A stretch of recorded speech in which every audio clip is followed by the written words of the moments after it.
মায়া জিনিসটা অনেক বড় বেহেয়া, যার উপরে একবার পড়ে যায় সে যতই অবহেলা করুক না কেন তাকে ভুলে থাকা যায় না।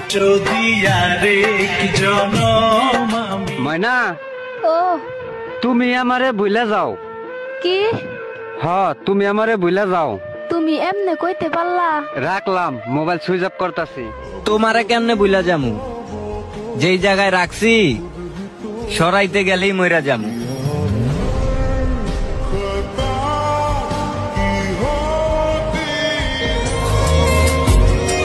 মনের মতো মানুষ পাইতে ভাগ্য লাগে, হয়তো সেই ভাগ্যটা আমার নাই। আমার মতো পাইবা কিন্তু আমারে পাইবা না, ভালোবাসতাম অনেক কিন্তু বুঝাইতে পারলাম না।